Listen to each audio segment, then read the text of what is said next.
সকালবেলা হাঁটতে হাঁটতে বেরিয়ে পড়লাম দুজনায়, মানে আমি আর আমার শাশুড়ি মা। তো আমরা গেছিলাম, আমাদের এখানে একটা মন্দির আছে, মায়ের মন্দির। তো ভাবলাম সেখান থেকে একটু হেঁটে আসি আর মাকে একটু দেখেও আসি, অনেক দিন যাওয়া হয় না।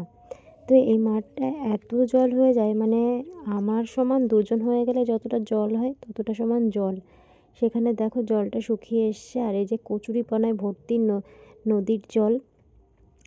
আর এদিকে তো দেখো মোটামুটি সব শুকিয়ে গেছে। এই যে মায়ের মন্দির, যেখানে আমরা আসলে একটু শান্তি পাই, মানে শান্তির জায়গা যেটা বলে আর কি।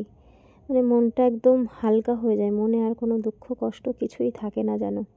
তো যাই হোক, মাকে দেখি তারপরে আমরা একটু বসলাম এখানে এসে।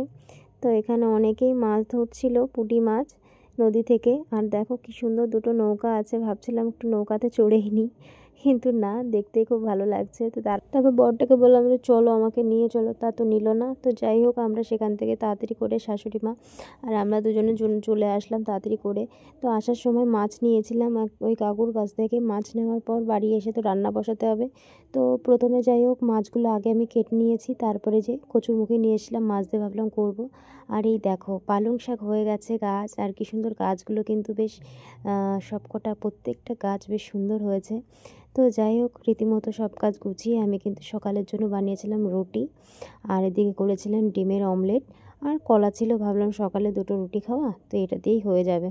তো যাই হোক, রীতিমতো সবাই খেতে বসে পড়লাম। সকালের খাওয়া দাওয়া করে তারপরে কিন্তু আমি সোজা চলে গেলাম রান্নাঘরে।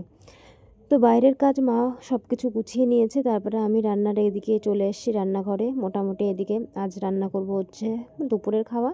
তো মাছ তরকারি করব কচুরমুখিতে, আর সিদ্ধ আলু উচ্ছে সিদ্ধ দিয়েছিলাম, এটাই ব্যাস দুপুরের জন্য, এটুকুই ঠিক আছে। তো যাই হোক, এদিকে কিন্তু আমি কচুরমুখী অনেক দিন পর আমাদের বাড়িতে রান্না হচ্ছে। তো হঠাৎ কেন মনে হলো মাছ নেওয়ার সময় যে দোকান থেকে চলো তাহলে কচুরমুখীটা নিই, এই মাছ দিয়ে কিন্তু ভালো লাগবে, তেলাপিয়া মাছ দিয়ে। তো যাই হোক, রীতিমতো তাই নিয়েই তো রান্না করলাম। তো রান্নাবান্না মোটামুটি কমপ্লিট হয়ে গেছিলো 12টা-1টার মধ্যে। রান্নাবান্না কমপ্লিট করলে চান টান করে ঘরে পুজো দিয়ে দুপুরে খাওয়া দাওয়া সেরে ফেললাম। তো যাই হোক, ভিডিওটা এই পর্যন্ত শেষ করলাম।